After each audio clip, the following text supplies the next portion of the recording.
Connor O'Gara joining us, national senior columnist, Saturday Down South. And we always appreciate a visit from you, Connor. What's going on today? Not a whole lot, gentlemen. How you guys doing? It's going good. I just saw this, Connor. I guess the Combine's getting ready to go. How much attention do you pay to the Combine, and who are some of the players, I guess, like if you think of a Scattaboo, like what position do you think players can really help themselves out at the Combine? Yeah, I mean, I think it's important to a certain extent. I think for those who have showed out at the college levels, like an Ashton Genty, who is not going to be doing any of the physical drills at the Combine, I don't really, take much stock into that. If you've had a great college career wherein you've actually shown that you can play football at a high level and people are projecting you as a high-level pick, then why would you do something that probably is only going to hurt you? I think it's more interesting for some of those explosive guys, the edge rushers, the guys that you really want to be able to see, all right, what does their 10-yard split look like? Do they have the explosion to be able to do the vertical? Or their measurements, are they tracking what their school said that they were? I think for guys like that, it's a little bit more interesting. I'll be interested to see how many of these quarterbacks are actually going to want to throw. I think there's a prime opportunity if a bunch of these guys don't want to end up throwing. Riley Leonard is someone that even as he was finishing his college career, a lot of people were going, well, I like what he is as a runner, but I still don't feel great about who he developed into as a passer. So he's somebody that's going to have a lot of eyeballs on him. And then Jalen Milroe is going to try and overcome what was kind of a shaky start to the Senior Bowl. So there'll be a lot of storylines, despite the fact that I think the Combine is diminishing in significance because we just have more access to these guys than ever to be able to watch them actually play football during the regular season. And it's also the way that people watch some of these games, too, Connor. It's like I've lost track of how many people are breaking down film on social media and like actually viewing the sport through a much different lens than even I do as someone that's covering it on the radio side. So, you're going to trust what you see in a game no matter what, aren't you? Yeah, absolutely. And I still default to that more often than not. And honestly, I'm in a different spot because obviously I watch college football way more than I watch the NFL. And if I'm sitting there as an NFL GM, I want to talk about what traits are, transferable and stuff like that. But Cam Scattaboo is the perfect example of a guy that, look, I don't care if that guy runs a 4.8 40. I don't really care about that. What I saw him do to inspire that Arizona State team and nearly lead them to a playoff semifinal berth was nothing short of remarkable. And I'm going to judge that guy based on what I think he can do and not how he looks, in shorts in competition, from an individual standpoint. I think that there are still going to be a lot of those guys who, even if they don't test particularly well, I think teams will still look at what they've done and say, hey, the film stands out to me, and we're not necessarily going to get caught up whether or not, you placed as well in the 40 time or in the 3-cone as we had hoped. Yeah, Cam Scattaboo seems like a San Francisco 49er to me. I mean, you start looking at team or a Harbaugh at Baltimore. You definitely want him. I mean, I like his game. Hey, as far as an Arkansas and an Arkansas receiver, Andrew Armstrong, he set it on fire this year. I think, Phil, was it the best statistically season for a receiver, I don't know, in 20 years or so. What are you hearing about him, his stock? How important is it for him to run, a decent time?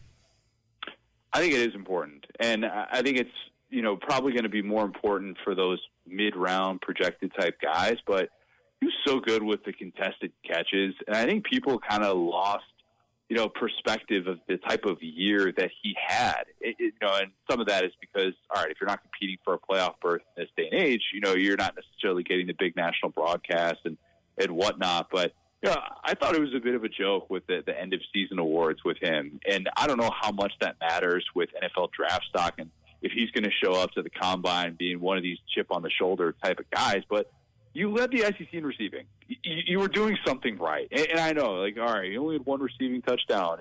It's unbelievable that guy wasn't getting into the end zone more. What does that mean? Teams will be able to pick that apart, and I fully understand that. But this guy who led the SEC in receiving, despite the fact that he played 11 games, despite the fact that the passing offense was very much up and down, I thought, through different points of the season. So, yeah, he's one of those guys that if you want to be able to show people at the next level, hey, I am just as good as what my production said I was. There's a reason why I was able to go up and make big-time plays. yeah, he needs to obviously have a really solid combine in a receiver class that doesn't have those top-end guys. So maybe that opportunity is there for someone like Armstrong. Well, we got a playoff committee meeting, not a committee meeting, but the partners are meeting. I think it's tomorrow or the day after. What is expected at this meeting? Is this a matter of just kind of tweaking the next playoff? It has nothing to do with after next year, or does it have more to do with what the playoff may look like after this next season?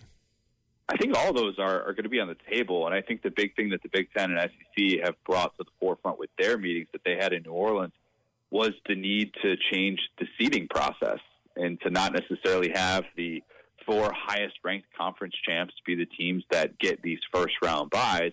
I think they would like to just see the tournament or the field seeded 1 through 12 in accordance to what your resume says you are. And I do think there's a lot of merit to that. I think you could look at Arizona State and Boise State, 2 programs that had unbelievable years and deserved to absolutely play for a national championship.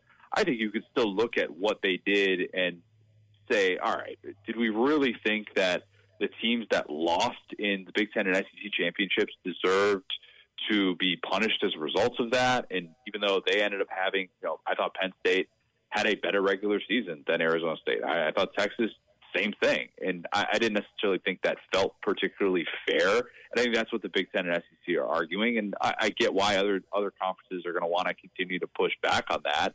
And Notre Dame is the one that, ironically enough, could stand to benefit from all of it. If all of a sudden conference champs are not going to necessarily have that reward of the 4 highest-ranked conference champs getting by. So who knows what's going to unfold. It feels like there are just so many moving pieces. It just change feels like it is imminent still with the college football playoff.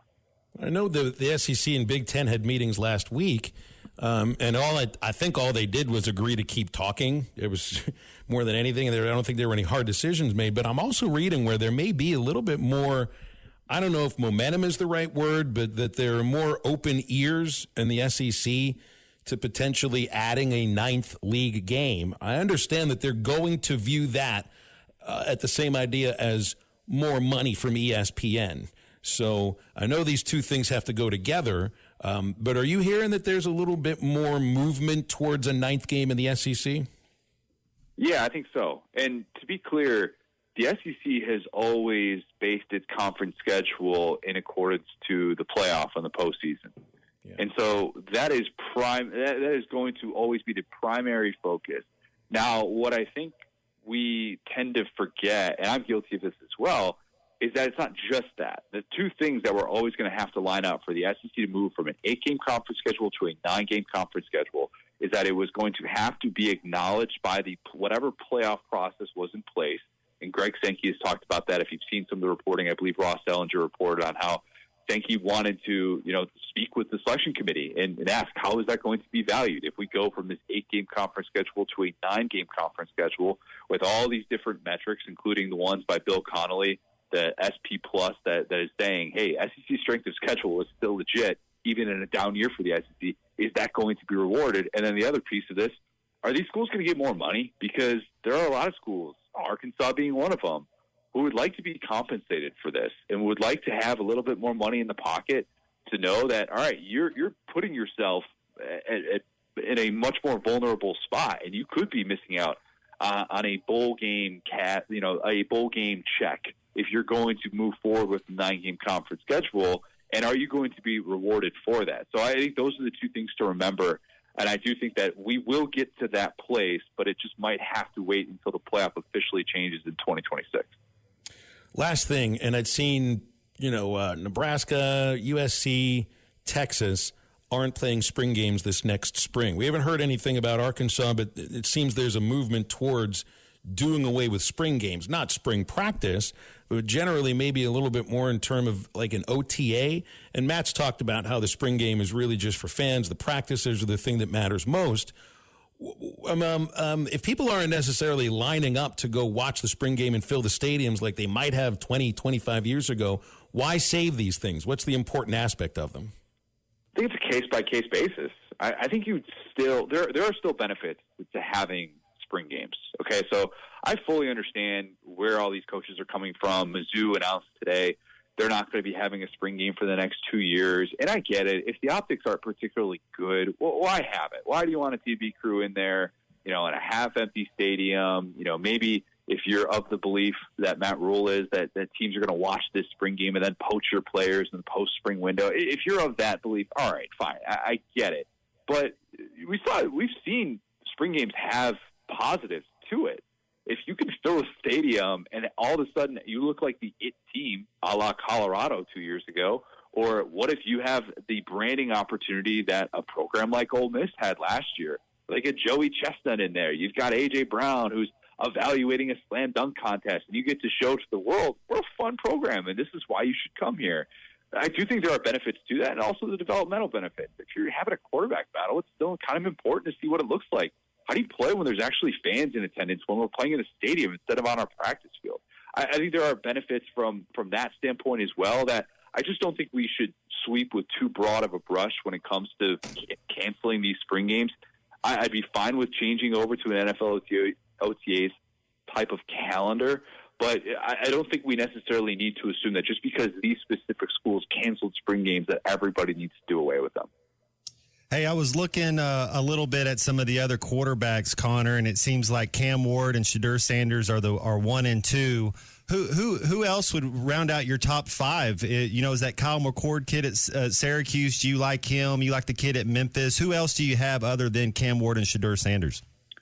I'd probably have Jackson Dart at 3. And I'd say that even though I think there's still a little bit more with him that I'd want. And if you want to really get super nerdy with this, you could provide more expertise on this than I could. If you want to look at like percentage of play action snaps that he had in college compared to what the NFL typically likes to operate out of, that's going to be a thing that I'd kind of question with his, NFL draft prospects. But yeah, I mean, I think you could look at McCord and somebody that is a little bit all over the place game to game and still find the upside there and go, all right, that guy, even if you're taking him in the second or third round, you feel like he could have a long NFL career. But it's going to be fascinating because I do think Riley Leonard is going to be a guy that continues to rise. People are going to like him more and more. And I'm not saying that anybody's going to draft him to be a starter or anything like that. But for whatever reason, that guy just kind of inspires people. And he was doing that, during his time at Duke as well and leading them to new heights when Mike Elko was running that program. So, yeah, I would probably say that that's kind of the 3 that I would look at. And I would leave Jalen Milroe out of that group. I would not be going after a guy that has just continuously struggled with those accuracy issues. Maybe he's going to have himself a better combine and kind of shut up some of the skepticism that people like me have brought to the table. But I would say that those are probably going to be your 5 for the 5 that come off the board in the NFL draft. I think Milroe, there's no shame in going to the CFL and making 7 figures to be a quarterback. I think that would be his best bet. I see him more like a Taysom Hill, the kid from full-grown man from the New Orleans Saints. I just do not see Milroe being a quarterback at that level. More of, hey, can you be the H-back on punt coverage? Does he want to do things like that? He doesn't. And look, it wasn't that long ago that people were saying at the Senior Bowl, Jalen Hurts was being asked about, like, would you consider a position switch? And Jalen Milroe is facing that same sort of skepticism. And make of that what you will. But until he continues to show that he can be that guy week in, week out, I think that there are going to be people wondering what his future is. And it'll be one of those guys that is very fair, in my opinion, to pick apart, especially if there are still some saying that he's a first-round guy.